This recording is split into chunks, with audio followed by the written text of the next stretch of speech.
up just a little bit. Just a hair. Okay, check 1, 2, 3, 4, 5, 6, 7, 8, 9, 10. 1, 2, 3, 1, 2, 3, 1, 2, 3. Okay. Check. Okay. That's the level you're gonna be at? Pretty much, yeah. Okay.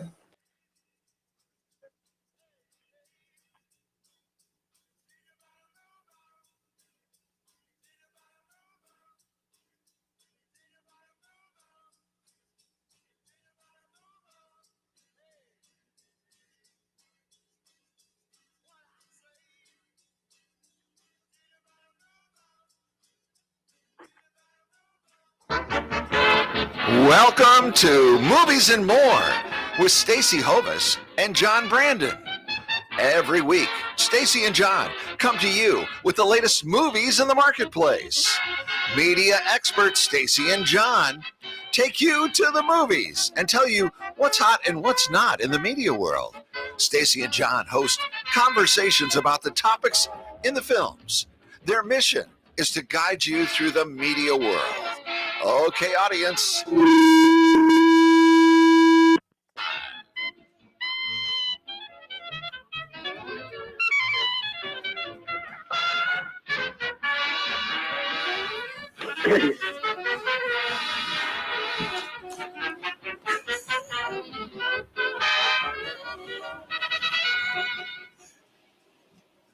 Mind if we do that over? I'd actually insist we do that over. I would strongly.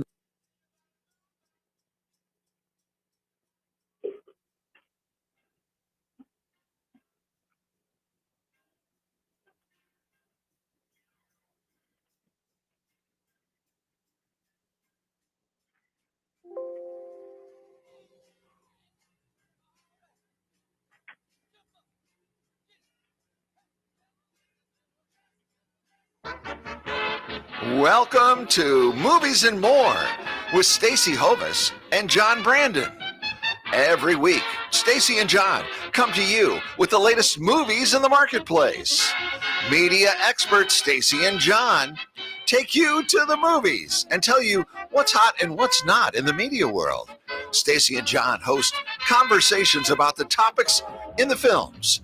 Their mission is to guide you through the media world. Okay, audience, here's Stacy and John. Good afternoon, everyone. I'm John Brandon. And I'm Stacy Hovis, and welcome to Movies and More. Before we get started, I wanted to give a shout out to some nice people that invite my lady and I to go see a movie over the weekend. And that movie is called Babylon, Babylon. Mm-hmm. Are you familiar with that, John? I am. Well, Costs a lot of money to make that well, thing. let me tell you how much it costs in case you Couple bucks. ever wanted to know that. A little known fact. I want to know it right now. Well, you're going to know it right now. That movie costs a whopping $78 million. Yeah. And what's unfortunate, really, is that at this point, the worldwide box office is only at about $15 million, just a little over $15 million. And it doesn't take a rocket scientist to figure out that that movie is not quite making back its production costs. Not yet. In fact, you may be seeing it at Walmart soon. That's the way it's going, okay? So the thing is, I'll just give a real quick summation from my perspective. Mm-hmm. The movie it was about 3 hours long. Okay. So the thing is that you need to go potty before you sit down to watch it. Yeah. And if you get one of them great big giant, like a Quick Trip size Cokes and you're drinking, about halfway through, they really should have an intermission, particularly for those of us that are over 65. Mm-hmm. Well, I'm not going to lie, over 70. Okay. I actually was smart enough to where I just sipped a little bit. But I tell you, by the time that sucker was over, I was making a beeline for the facility. Okay. But as far as the movie is concerned, the normal standard working principles of a film is that within the first 10 minutes or first 10 pages of a screenplay, you should have reached or developed what's called the first plot point. And then you move along around 25 or 30 pages, and you start identifying the characters. You get a little bit further, you identify the conflict. And of course, within the last 10 or 15 pages, you're towards resolving the conflict. Mm-hmm. I got to tell you, I got probably 20 minutes or 25 minutes. You really didn't know where the hell the movie was going. Okay. There was all kinds of kind of Sodom and Gomorrah type things that this movie was set in like the late 20s, early 30s, and it kind of dealt with the post period of the silent film era. Okay. So it deals with a character that's played by Brad Pitt, who does the transition from silent films into talkies, realizes some success, but not a whole lot. But by about 2 or 3 movies later that he's been involved with, it's rather obvious that his career is over. And there's another female in it that kind of experiences, she's discovered haphazardly. But the star of the show is actually Diego Calva, if you're familiar with that name, you know? A little bit. Okay, well, he is an up-and-coming, well-known Latino actor, did a fantastic job. And one of our old buddies that we have talked to several times over the last few years, Eric Roberts. Sure. Eric had in this role, in his role, almost, I would almost say it was a cameo role. I think it was in about 2 or 3 scenes out of a whole bunch of scenes. Raise your hand if you haven't dealt with Eric Roberts. Well, I mean, he's been in a lot of stuff, and God bless him. He's trying to bounce back. But all I'm saying is this: it's a long movie. I don't really want to badmouth anything about his movie or whatever, but I think the lesser gross figures pretty much speaks for itself. You know, the movie really didn't get going for about 20 or 25 minutes. Are you saying you're disappointed? I'm saying I was. Yes, I was. Okay. When I paid $6 for a Coke and about $5 for a box of popcorn, yeah, I was a little upset. But at any rate, that's Okay. neither there. But at any rate, moving on, we're actually going to be talking to some people today, or actually a person today that works behind the camera. And this gentleman has been around for quite a while. Don't want to say he's an old timer like me, but he's a mature director and cinematographer. He's been around the block. Right. And I think you've got a little sheet on him somewhere. Well, you know, I was looking at his bio on IMDb Pro, which is the international movie database, I believe. Right. He's got some stuff about his philosophy. Okay. Most of the time you see, you know, so-and-so went to this high school and he grew up here in Cleveland and this and that. He's got a little bit about, just because I think he's a little bit ahead of everybody. I believe this is a quote, and we're going to ask him this. Stories that are inspirational stories do embrace lives. The stories we tell become life. Timeless, sophisticated, intelligent, current. His name is R. Michael Gibbons. I believe his home base is in North Carolina, That's Stace. correct. But he's better known as Michael. The R is fine. We'll ask him. He is a rare creature. He is a rare. Explain that. No, well, we think, yeah, probably he is. But I've known Michael for a while, and I tell you what, he's just a great guy. So with that being said, Michael, welcome to Movies and More. Hey, Stacy and John, how are you guys? We're good.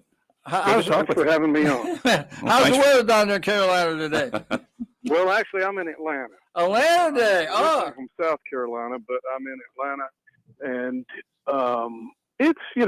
it's wintertime. But Right. you know, I just got finished shooting a movie in Kentucky, and they do winter with a little bit more cold than we do down. Okay. Yeah. I lived in Lexington. I lived in Lexington for 2 years. I was a reporter at a TV station there in the 90s. Nice. And I always found that whatever St. Louis got, Lexington got like the next day, like every time. Rain, snow, whatever, temperatures. Yeah, Lexington's nice.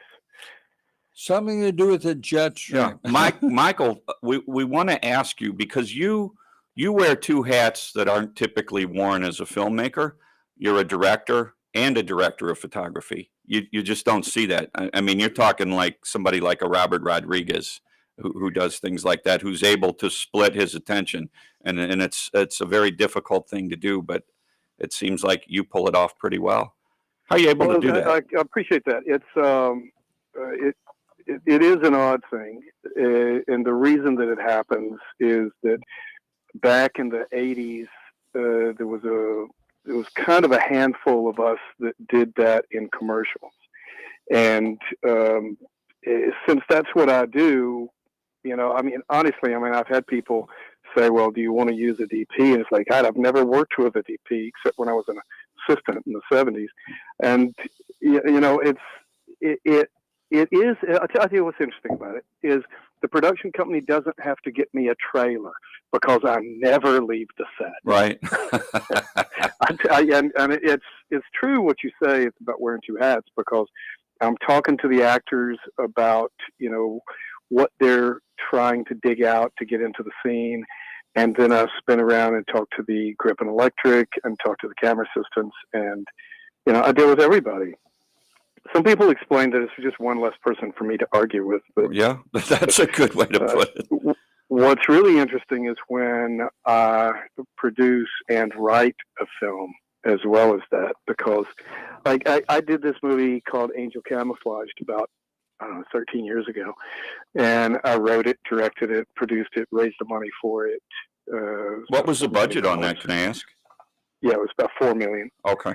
And then I was a DP and I was a director. And the two composers, which were really amazing, talented, wonderful men, was John Morgan and Billy Stromberg. And they actually said to me, they said, this is the first time we've ever done a project where the movie looked just like the script. Well, that's because there was nobody else. Oh, yeah. It's a rarity to go back and read your script after you've made a film and it matches like very, very close or exactly. I can't say I've ever done that. I've never read my script afterwards. And the thing about writing a script is that, it's never finished. It's never finished till you edit, and then you just have to let it go. Yeah. And it's difficult, and it's difficult for writers that are just writers because they have to hand it over. But you got to understand that film is always an interpretation. Sure. So like if a writer has an idea, they will interpret their idea as they go along. And it's just an interpretation of their own idea. And then they hand it over to a producer.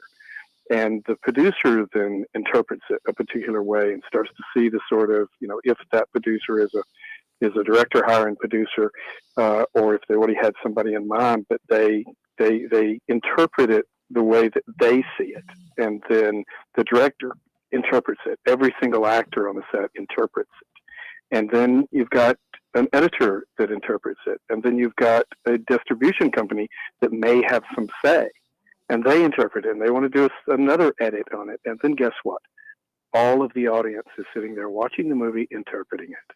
So is it true, the words of, I'm paraphrasing, the great filmmaker Orson Welles, who started at the top and kind of worked his way down, but he said films are never finished, they're just abandoned. Would you agree with that statement? Right. I agree with it wholeheartedly.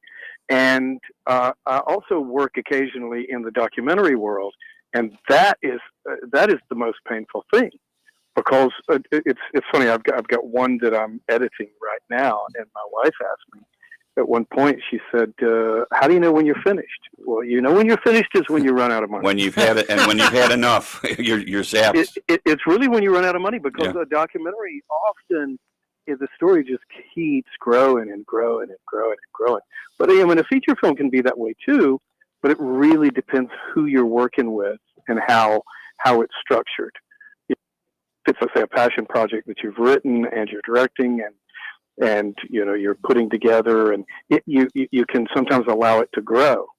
I've made plenty of movies where I'm working with studios that, like I was doing this one movie one time where they came to me the first day of the shoot and said, now you are not allowed to change one word in the script. I'd already rewritten the script and they only accepted so much of it. They said, you are not allowed to change one word. My bad. And well, to be honest, that was a film that I had a big argument with the studio over, because it was a kid's film. Mm-hmm. And I have a father. I mean, I'm sorry, I had a father, but I am a father. and I have my own opinions about what should be and what should not be in a kids film. And they had a lot of low comedy, Hmm. you know, things that borderlined on adult comedy that really, in my view, should not be in there, Right. because this was to be a G-rated movie, and I just did not.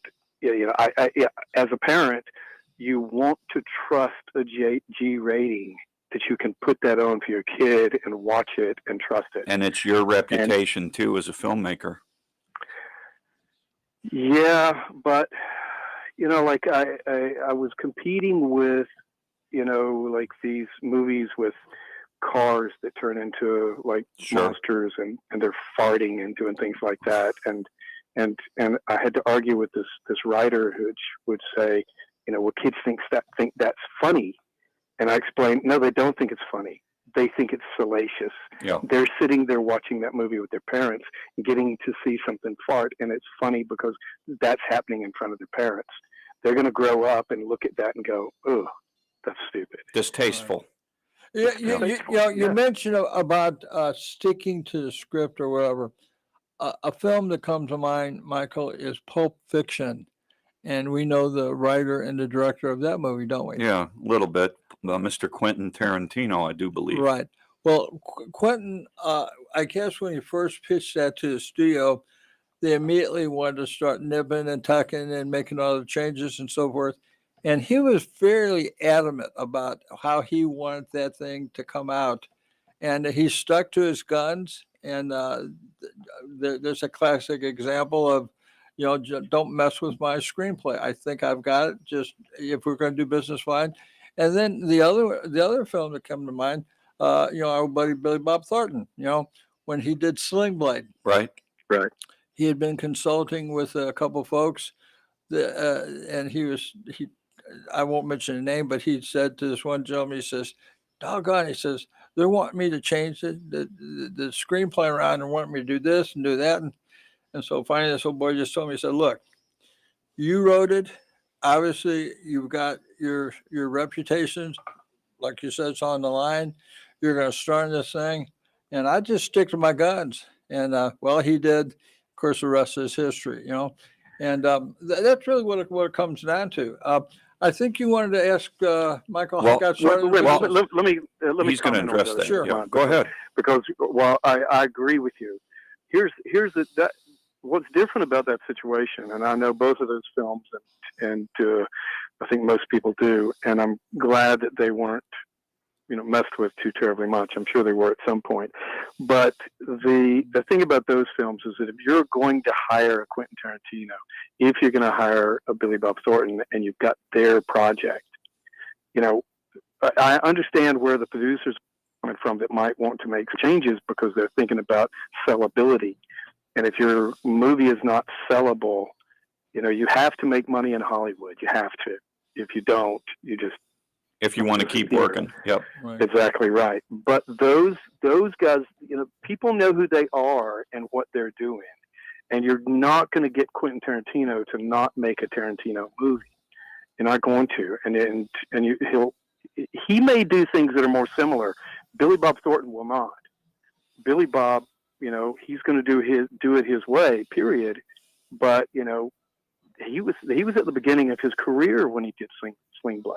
But he wanted to make that statement, and then he was done. He never returned to it. Right.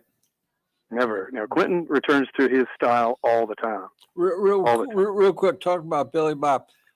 Last year, I guess it was, he had fallen off a stage and was seriously injured. He had to cancel his musical tour with his band, the Boxmasters. I was just wondering if you've heard anything about how he's getting along. I have not. Okay, all right, no problem. We're going to try to back up. We're trying to give our audience for Movies and More an understanding of, you know, filmmaking in general. And is it possible to bring that sort of an industry to St. Louis here, which is our home base?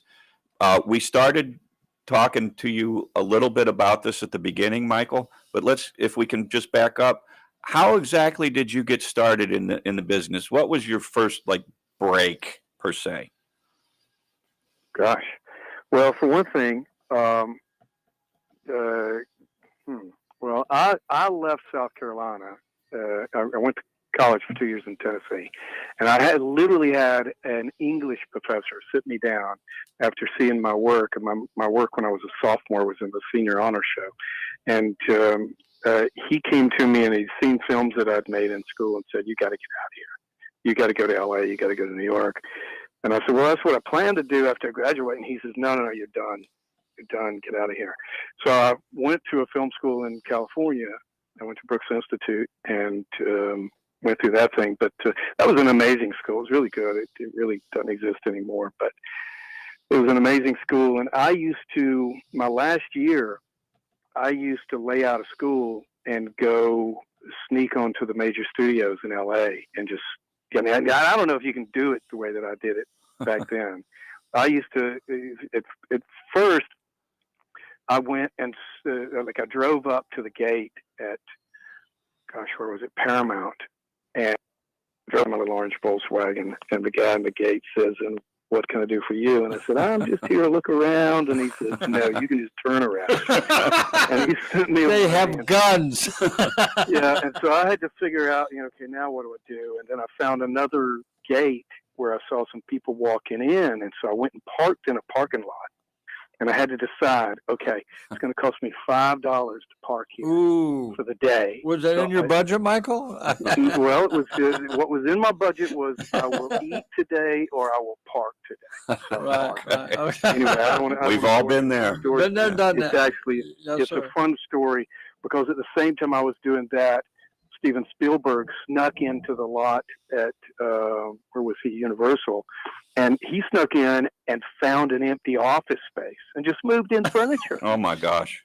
Yeah, Sounds like Kramer from Seinfeld. Remember that scene, that episode? He just took I over. was only half that brave, and then I discovered, like at Universal, the at the back of the back lot on another street on Barham Boulevard, where all the crew and people that day players that worked, and they would park in this big parking lot for free, which was delightful.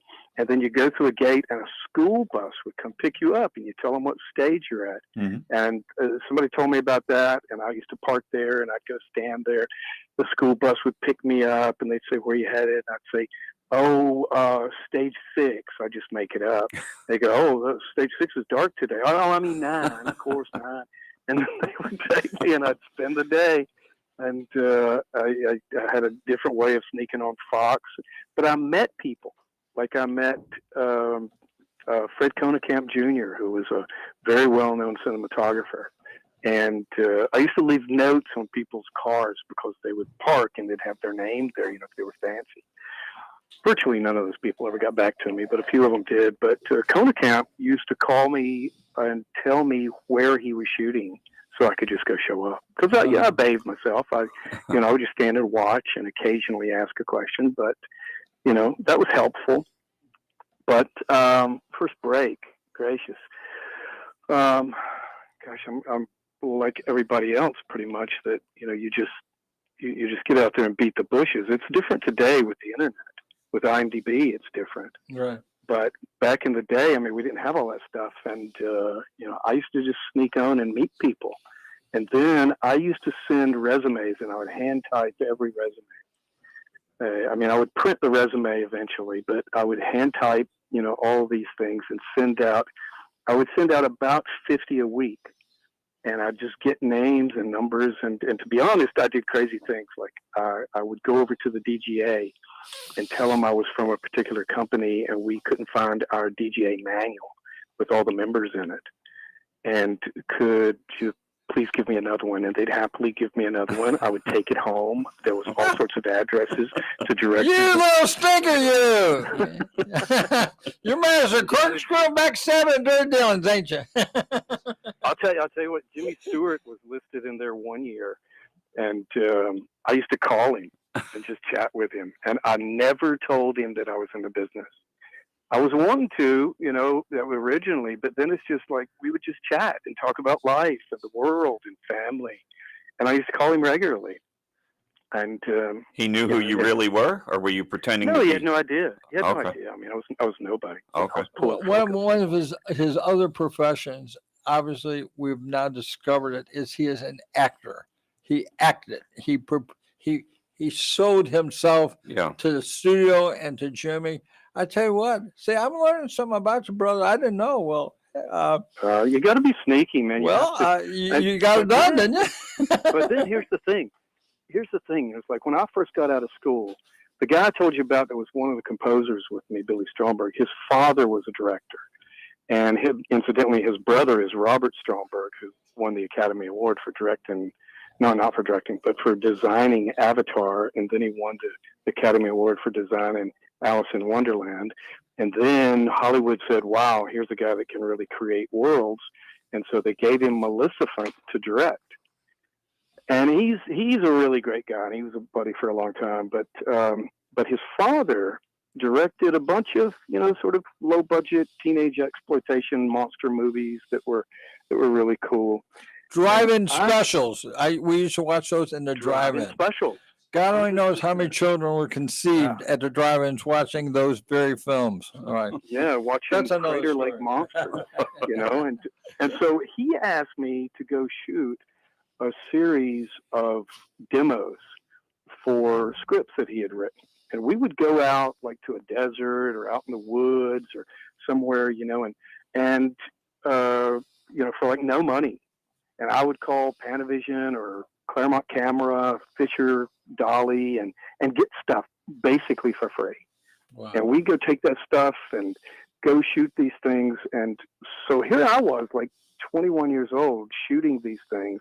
It was all in film, and we were shooting on like a Mitchell NC and a 2B, Arri 2B. Nobody even knows what an Arri 2B is Right. anymore, Yeah. but we'd shoot those things. And so I had actually a reel, but it's a 35 millimeter reel, and back then we didn't even have videotape. And I then decided, okay, this is foolish. I need to really get into the proper business. And so I actually went backwards, and I was a PA for 5 minutes. And then there was a camera assistant that set me down and said, look, PA, production assistant, right? that's exactly right, which is Okay. low man on the totem pole. There you go. Yeah. First. I've been there a bunch of times. Well, you need to. I mean, everybody needs to do that. Here's the thing. Today, because you can go buy yourself, a digital camera, and you can go shoot a movie with your friends, and there's so many people that encourage that, and I even encourage it to some extent, that people go and make movies that are not properly trained to make these movies. And I always sound like the old guy that's bitching about, the way that the youngsters are doing it and this sort of thing. But I got to tell you, there's nothing that quite matches mentorism.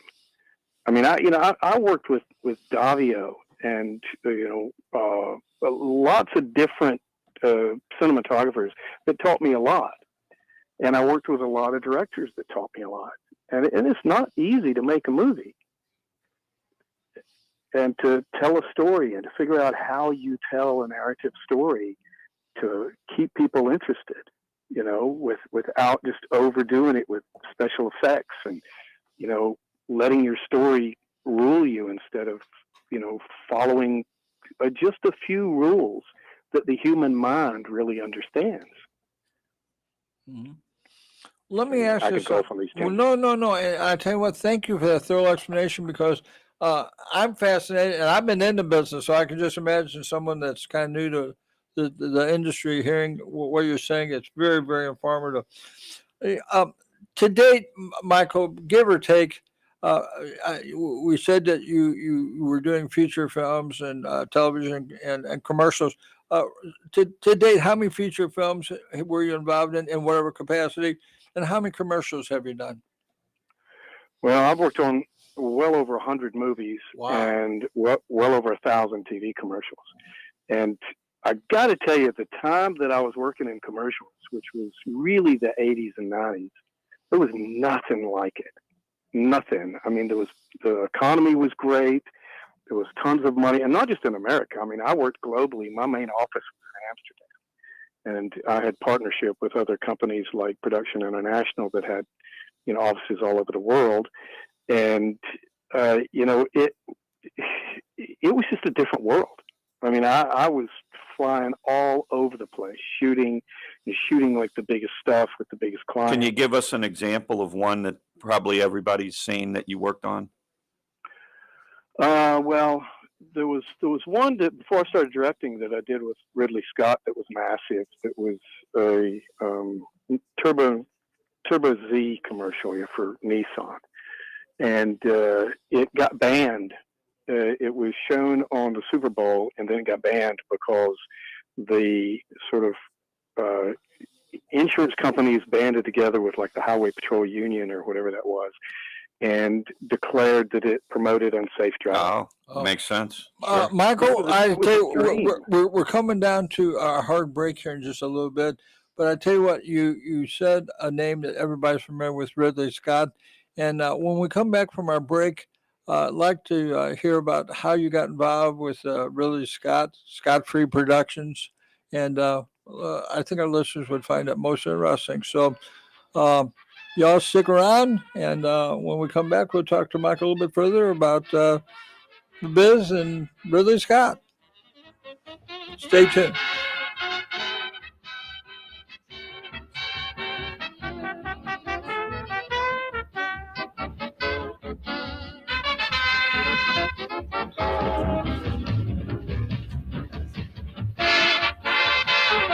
So you've opened a new business. Congratulations. We know there's a laundry list of decisions you've had to make so far. We get it. But one of the most important decisions you'll make is how to promote your new business. If you want a great bang for your buck, look no further than becoming an underwriter on the It's Your Business radio show. A message about your business on our show can reach a dedicated base of millions of listeners daily in 100 cities that you'd be hard-pressed to find elsewhere. In fact, radio reaches 90+% of nearly every demographic, and audio listeners are consuming more than 2.5 hours of radio daily. So why delay? For more information, call Dr. Stan Fine at 314-710-8413. That's 314-710-8413 today. If you're looking for a new informative health and lifestyle show to gain knowledge and inspiration to help guide your journey to think, work, and live more powerfully, then you need to listen to Sage Advice with Melissa. It's live each Thursday from 10 to 11.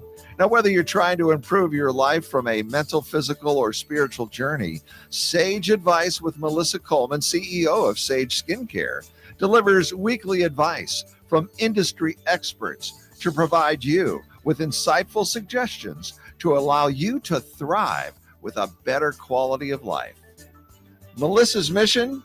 To guide you through the uncharted waters of health and wellness and to give you a voice to help improve your life. So be sure to tune in to Melissa on KWRH 92.9 FM every Thursday at 10 a.m. You'll be glad you did. Hey, listeners, saying thanks to your customers is nice and polite, but expressing your gratitude in memorable and ongoing ways can boost your business. At Promo Experts LLC, we exceed our customers' expectations. For over 20 years, our product knowledge and experience has helped them with their marketing initiatives and trade show graphics. We are happy to put that experience to work for you. Quality products, great customer service, and prices are our #1 priority. We work with you to find unique, creative, and new ideas that fit your image and expectations, helping you build strong relationships with your customers. When you select Promo Experts as your marketing partner, we help you to see more than the big picture. For more information about this exciting opportunity, contact Diane Carson, President, at 636-458-5241. That's 636-458-5241. Let Promo Experts help you to move your business brand beyond the bland. Have you always wanted to write your own book but don't know where to start? Publishing Concepts, a publishing company located right here in St. Louis, offers everything from consulting, book printing, copyrights, ISBNs and barcodes, print book layout, ebook and iBook layout, graphic design, cover design, ghostwriting, typing and editing, distribution, marketing, and more for an affordable price. Visit publishingconceptsllc.com or just Google Publishing Concepts to get started today, or call 314-781-8880. That's 314-781-8880. Publishing Concepts. We help you sell more books. In today's economy, there are more people looking to buy and sell businesses than ever before. When a company owner needs to sell their business, they can't just stick a for sale sign in the window. They need the assistance of a business broker to locate and vet potential buyers. On the other side, buyers rely on the broker to help facilitate the process of evaluating potential businesses and franchises for sale. A Transworld Business Advisor is the solution for both scenarios.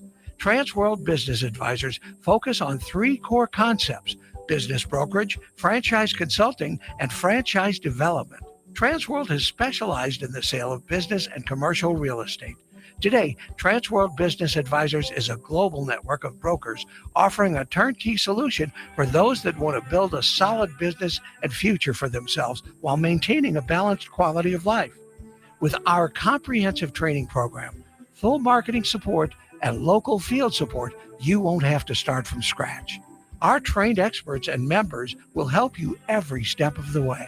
Transworld Business Advisors has 40 plus years of experience, 10,000 plus businesses sold, and 600 plus brokers, 250 offices worldwide. For a free initial consultation, call Charlie Scarlett, business broker, or Billy Rowland, business broker, at 636-400-6100. Again, that's Charlie Scarlett, business broker, or Billy Rowland, business broker, at 636-400-6100.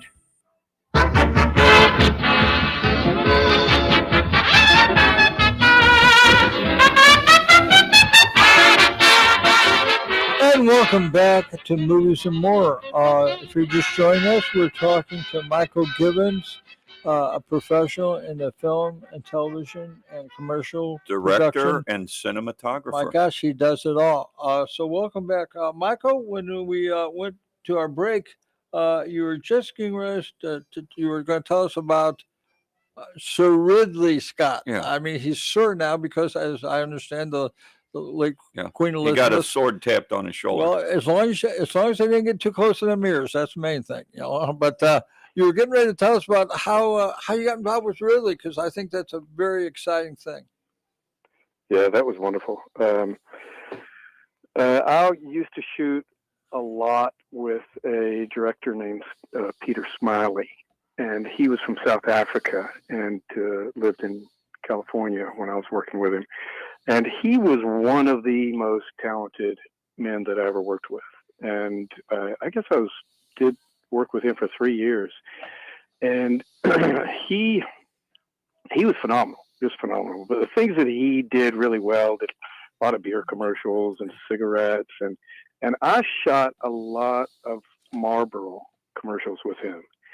And, you know, with the Marlboro Men and out in the desert, and all calculated to be really beautiful imagery.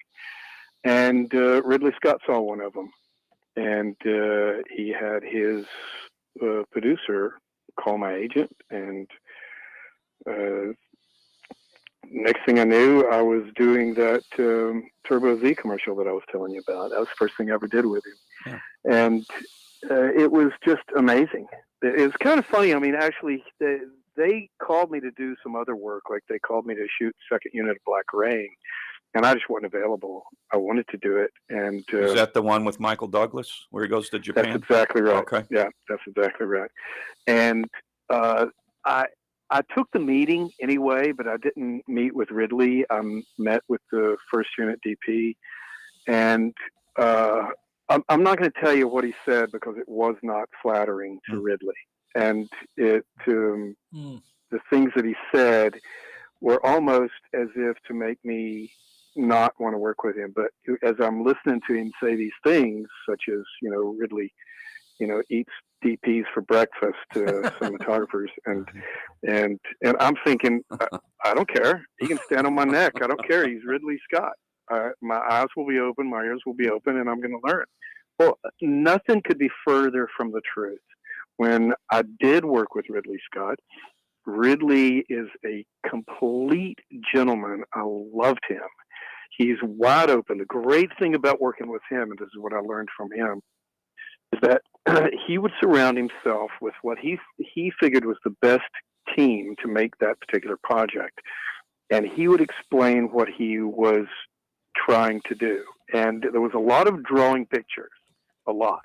This is And in we would- pre-production or during the production? The pre-production and during production.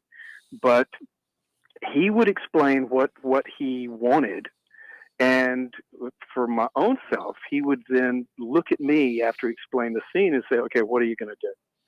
And I would tell him. And look, I was a kid. I was in my 20s, for crying out loud. Right. And to hear Ridley Scott say, "Oh wow, that's excellent." Okay. Sometimes he would say, "And why don't you?" And he would add something else. But he always agreed. And so we got along really well. And we then did that commercial, which became wildly famous. People copied it for other products, and it was wild, just wild. And I mean, I did some very dangerous things on that shoot. And What was the most dangerous thing you did?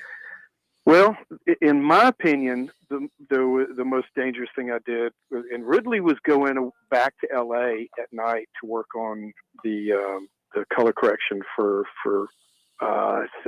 I can't remember if that was Black Rain. I guess not Black. Yeah, Black Rain. I was getting confused with Black Hawk Down. But he would then come back, and he came back in the morning one day, and I had already sorted it out with the pilots. We had a Hawker Hunter jet, okay, which is a fighter jet. And this car is driving down this futuristic road. And I went to the pilots. There's two pilots that sit side by side in this jet. And I said, if I put the crane out here with the camera looking straight down, the car goes under me, can you fly the jet right under the camera? Sounds easy. Piece of cake. And so I put the crane like 40 feet up, and we were shooting on a runway out in like Bakersfield or some Palmdale, something like that, in California desert.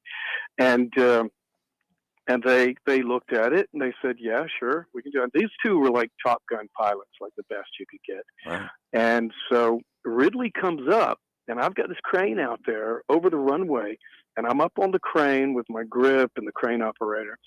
And he looks up at me and he says, "Michael, what are you doing?" And I explained the shot to him, and he said, "You're fucking crazy." And, he shook his fist, and he says, "That's great." And I said, "I'll set you up a camera over here behind something, so the car would go right past him, and then the plane would go over him." And we did the shot. And the funny thing is, because Key Grip was up there, and the Key Grip is traditionally the safety officer on the set. And I looked at the Key Grip, and I said, "Okay, what's our plan?" And he looked at me like I was crazy. And he said, "What do you mean, what's our plan?" And I said, "Well, what do we do if something goes wrong?" And he said, "This time, Michael, we're maimed or we die. Yeah. That's it. There's no way out." I said, "Okay." And so the three of us shook hands. We did the shot. And then I figured, okay, I can do something better than this. I had him take the crane around to the other side of this like mirrored divider that went down the middle of this runway. Mm-hmm. And we put the crane about 12 feet off the ground, something like that, and stuck it out into the runway. And so I talked to the pilots again before I did it, and they were level with me, okay? And so they came at me. I was on a 500 millimeter lens. When the plane was closest, I was like a close-up of the face of the pilot, okay? And it's chasing this car. And so the camera assistant, which is up there pulling focus, after it went by the first time, I think we did it twice, maybe 3 times, but no more than that. And the camera assistant said, "Oh my God, the wingtip, which was level with us, was 6 feet away from us, was 6 feet away from the camera." Wow. And so once the plane sat down and the pilots came out, I went and spoke to the pilots, and I said, "My camera assistant said you were 6 feet away from me." And he looked at me and he said, "We were 5.5 feet away from you." Oh my God. Well, you got to understand, our audience has to understand, people die making movies. I believe two pilots for Tom Cruise got killed. One was on the original Top Gun, and one was another film maybe 15 or 20 years ago. Vic Morrow, a very famous actor, and two With the child actors helicopters, get killed right, on the Twilight Zone. So it's serious business. right. Yes, it's very serious business, and I haven't even told you the most dangerous thing yet. Okay, please. Please And, do share it with us. But you know, you brought that up, and I've been on a couple of shoots where people died. Oh, tragic.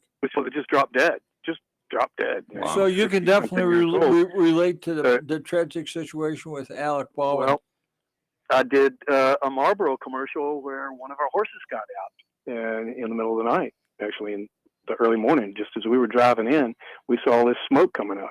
Yeah. And there was a tractor trailer coming one way, a pickup truck coming the other, and a horse standing in the middle of the road. They all met. Everybody died.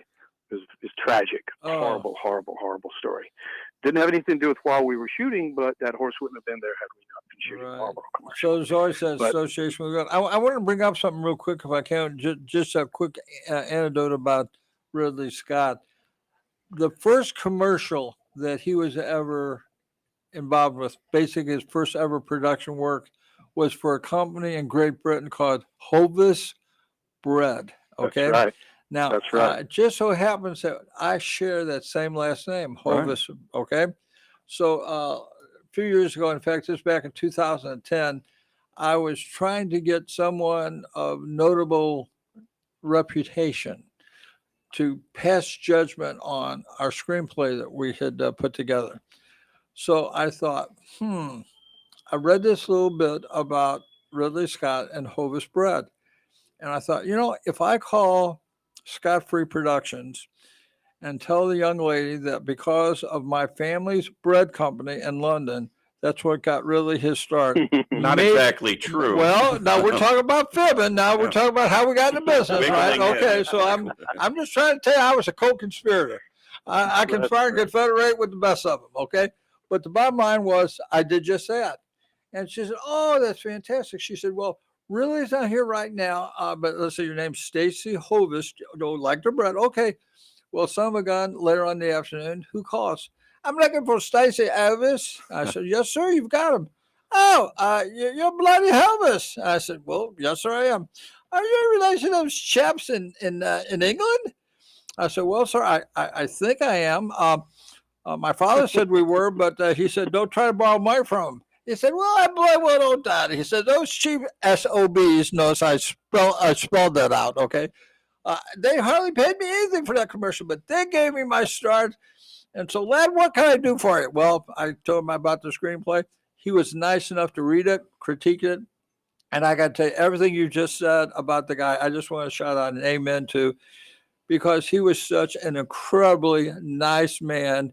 The only connection we had was my last name was the same name of the company that he Yeah. did some work for. So, And just to let everybody know exactly who he was, he directed Gladiator, I believe. Absolutely. He directed Alien, the original Alien. and if I'm- Thelma and Louise. Let's not forget about Thelma Yeah, and Louise. Blade Runner. Blade Runner. Absolutely. So I mean, iconic would not begin to explain his background, but you were very, very blessed to have been associated with him. Let me add a little something to Please the do. story there. There was a commercial that he did for Hovis Bread, which was included a scene of a little boy pushing a Boy in a bicycle, bike. Yeah. up this hill, up this Yep. road, Yep. into this little village, and he had those bread like in a basket, I think, or maybe it's on his back. I can't remember. But the lighting was like Rembrandt. It was like Vermeer. It was so beautiful, and that commercial and that look changed the way that advertising was done in America and hence the world. What year was that, Michael? Do you give us Early a Gosh, I don't even know. I believe it was 72 or 73, Michael. long time? Okay. Well, Ridley came to America basically the same time, and they changed the whole thing. It became a visual medium for commercials. Commercials used to be more in your face, and then suddenly it became artwork. And that's why it was such a pleasure for me to fall into that. That takes me back to like when I was working with Smiley, Peter Smiley, we did this Mucilix commercial when they first released that product. And we sat down, and the brief was from Peter, this needs to look like Flemish paintings. Yeah. And we're just going to emulate paintings. And we went to Europe, just him, his producer, myself. We had a camera assistant and a location scout, and that was our entire crew. We shot for about 6.5 weeks. Nothing but the most beautiful looking film you could ever see. It was the fastest growing product in America. And anyway, then back to Ridley Scott. I then went and did Chanel No. 5 with him in south of France. And we did a few more things, and then he asked me to join his company as a director. Wow. Not too shabby. Not too shabby at all. Working No, with he's the one of the greatest guy greats. in the world. Yeah. He's the greatest. Michael, I want to ask you some personal things, because you sort of do what I do, what I've been working towards, which is directing and DPing feature films. You've done it. You've been there, done that. To you, what is a director? What's your definition of a director, and what's not a director that people maybe misconceive? Well, first of all, what is a good director is a director that has their homework done, and that when they get on the set, honestly, I mean, 90% of your work is done before you get to the set. 10% of your job is when you're on the set. The way that I've heard it is 90% of your job on the set is people management, and that's 100% true. Mm. And this gets back to the problem of people that have not been mentored, and they just don't know how to run a set. And if you don't know how to run a set, you still have to finish your days, and you got to get out of a location, and this sort of thing. All of us that are working in film, hopefully we have some level of creativity and artistic abilities, but at the end of the day, we're all problem solvers. And I tell a story, and whether you're telling a story from the director's point of view and the director is basically the conductor of the orchestra. And if you know the history of that director, where that came from is that originally, say, if you just go back to Roman days or Greek days or whatever, when early theater was being made, theater would be created by a group of actors. The actors would get together and they say, okay, I'm going to do this, you're going to do that, this is going to happen. And they would, of course, have arguments until finally somebody said, what we need is an advocate for the audience. Right. And the director was that person. The director is an advocate for the audience to make sure that the story is being told in a way that story is understood, and at whatever level that they're looking for to make that be understood. So, I've worked with every kind of director you can imagine. Those directors that all they care about is getting to the end of the day, making sure they don't go into overtime, making sure the other production company doesn't have to pay for pizzas. And for me, I mean, I think they're thinking about the wrong thing. That's the UPM's job, and the AD, and that's fine. But those sort of people are sort of utilitarian directors that all they do is just finish the movie. And a lot of times those particular guys have very little to do with the edit, and they're just not storytellers at all. And there are lots of them. And I'm not saying they're bad people. There are outlets for those sort of films that's very necessary, and people make money off of it. They have careers, and that's good. But then there's people who tell stories, again, at different levels. It might be cerebral. It may be something that you don't really understand what has happened in a particular scene until years later. And that's okay, as long as it doesn't make you angry that you can't figure it out. But there are those problems. I remember the first time I saw, a Tim Burton movie, and I was like, wow. You remember which one it was? No, I really don't. Okay. But because I've said this every time I see a Tim Burton movie, that I think, I can't think like that. I'm glad he can. Okay. I can think along the lines of Ridley Scott, because we agree on so much stuff, and I think we see the world similarly.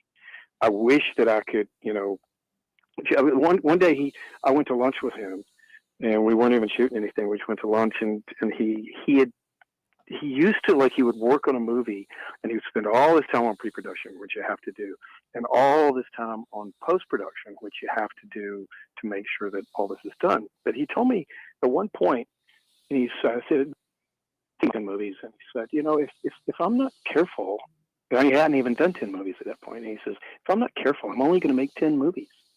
I need to crank it up.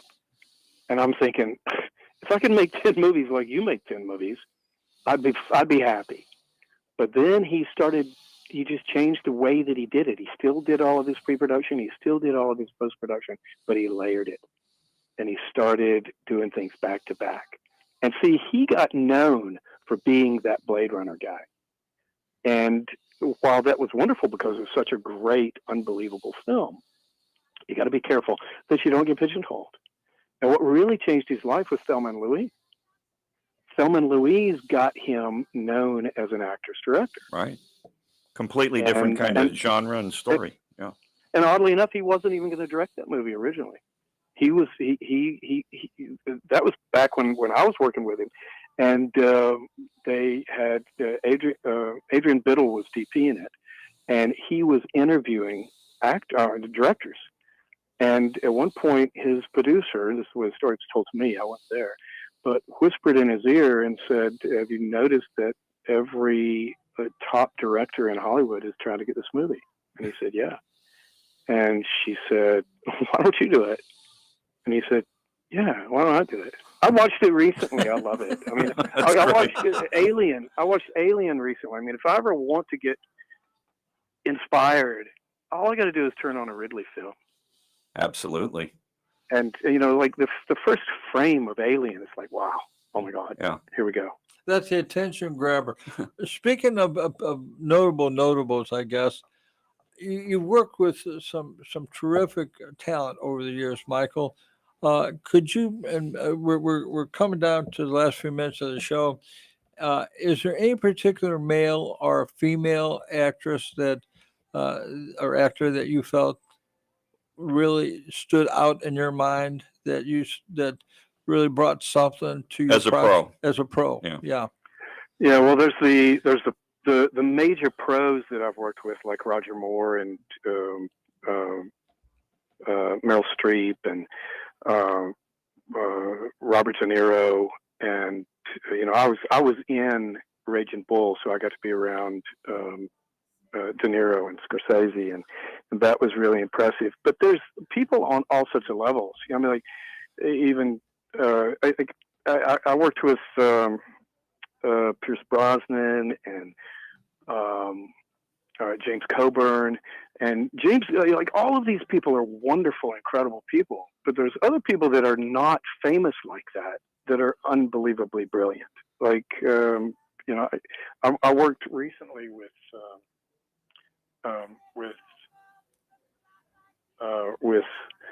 Robin Givens, which was a real treat just because we share a name. She's a sidekick for what's his name, the radio guy, right? Howard Stern. Yeah, Howard Stern. No. That's Robin, somebody else. Okay, sorry about Robin that. Givens. Never mind. Robin Givens did. She's been an actor in plenty of things, but Okay. I mean, she may be most famous for being married to Mike Tyson for a while. But Okay, sorry about that. Yep. But no, she's brilliant, and I've worked with her, and I love her. And another one is like Olivia Diabo. She was the big sister in The Wonder Years. Yeah. Absolutely love that woman. She's so wonderful, and the way that she embraces her roles, and she gets into it. And you got to understand, like, I'm also a hypnotist, and years ago I developed a thing that I do with actors. If they're willing and they want to do it, and it just takes them to a place where they can identify with anybody or anything, and there's, again, it's the level. It's, where do you work? Where do you work? Do you work on the surface or do you work really deep? And there's people that, I mean, I remember one time when I was working with Olivia, and I had a producer that was, because she went off to do her thing to get prepared, and he's like, "Oh my God, it's a method actor." It's like, yeah. Why don't you just be quiet and watch? Michael, we've got about 2 minutes left. First and foremost, I want to thank you so very, very much for joining us today. And this has been a most informative and entertaining interview. I'm sure our listeners derived a lot about the industry. Your insights, your experiences were just simply incredible. And with just a short time we have left, I want to tell you first off, I promised somebody I would do this. We're going to give you and your wonderful wife a gift certificate that's $100 value to Outback Steakhouse. Okay, and Well, that's kind of it. we felt that. Well, hell, you sang for your supper, brother. Is what you did. Yeah. So the bottom line is, we just really want to say thank you so very, very much. We've got just a few seconds left. What's your next project coming up, and how's the business going? You got about 30 seconds to tell us all about it. Well, I got to tell you, I shot 6 movies last year. I have quite a few things that I'm attached to. If you just go look at me on IMDb, you can see how many things are coming up. It's crazy. But I'm finishing up editing on a documentary that I did, that I directed last year. That's about the first 2 waves of Jewish immigration to America that nobody seems to know about. And after that, I've got, there's a good 5 or 6 movies that I'm attached to. Well, Michael, thank you very much. And we want to thank you again for being on with us today on Movies and More. And we'll see you next time. Don't forget to take your mom into church this Sunday, okay? Thanks, Michael. It's been great. Take care. Michael, thank you, sir. Bye-bye. Y'all take care. God bless. You bet.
You may be homely in your neighborhood.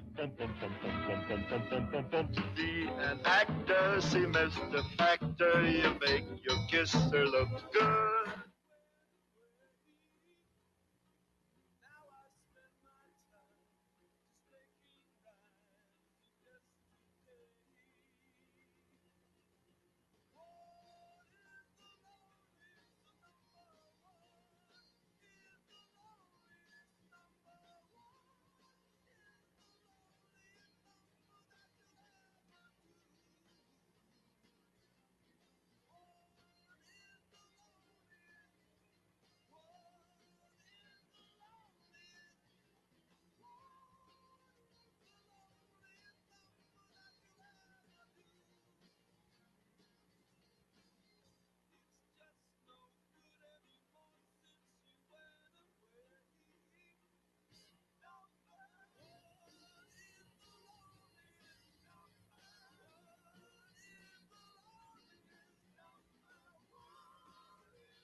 is Kuraratu Saini from Niger, West Africa, and you are listening to 102.9 FM. Now, another exciting episode in the life of the most fantastic crime fighter the world has ever known.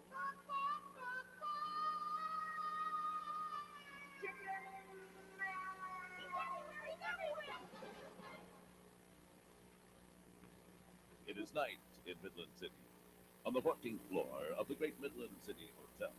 Mr. and Mrs. Harry Rumford of Dubuque, Iowa, are retiring from it. Good night, Harry.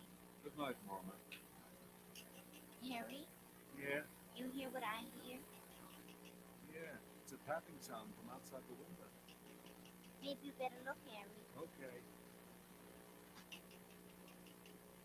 Mona, Yeah, Harry? there's some big bird out there flying around. It's tapping on our window. What is it? A raven? I don't know. Mona, Yeah, I think it's talking to me. the bird? Yeah, What's it saying? I can't hear. I'll open the window. Were you talking to me, Bird? Yes, I was. What did you say? I wonder if I might use your telephone. Mona, the bird out here wants to use our telephone. Local or long distance call? Okay, come on in. Thank you. My name is Chicken Man. I am Midland City's White-Winged Warrior. Oh, my name is Rumford, the Butte. The person in the bed there is Mrs. Rumford. I mean, he says, My wife. How do you do? Michael, what are you doing? And I explained the shot to him, and he said, "You're fucking crazy. You're fucking." Benton Harbor, your son. Yes, I'll be getting home late tonight, Mother. I just wanted to let you know. Fine, thank you. You're fucking crazy. Well, thank you very much for the use of your telephone. I'll be going now. You're fucking crazy. Yeah? Fucking crazy. Listen, birds do a better job of raising their kids You're fucking. than people do. Good night, Mom. Well, just how late does the White-Winged Warrior plan to stay out this night? You're fucking crazy. Doesn't the feathered fighter need his rest? Crazy. Be listening tomorrow for another exciting episode in the life. What are you doing? And I explained the shot to him, and he said, "You're fucking crazy."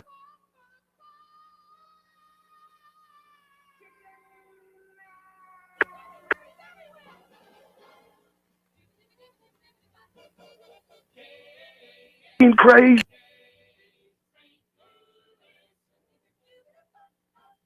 You're fucking crazy.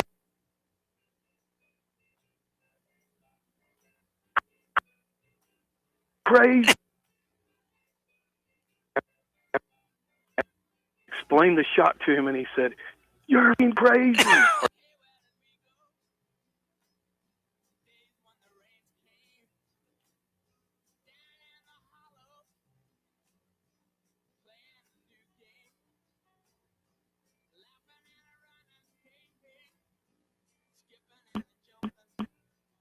Crazy. You're fucking crazy.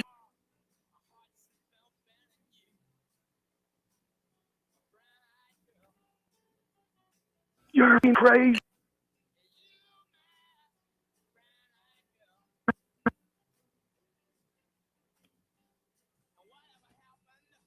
You're fucking crazy.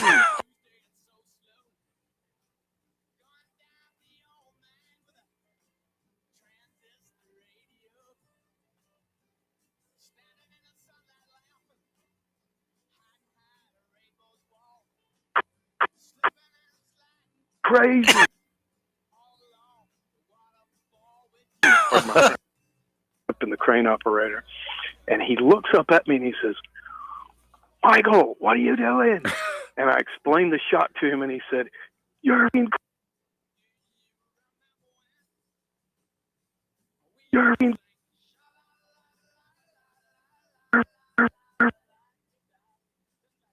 You're fucking crazy."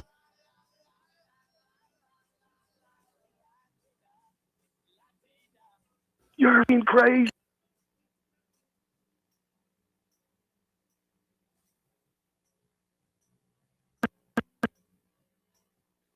You're fucking crazy.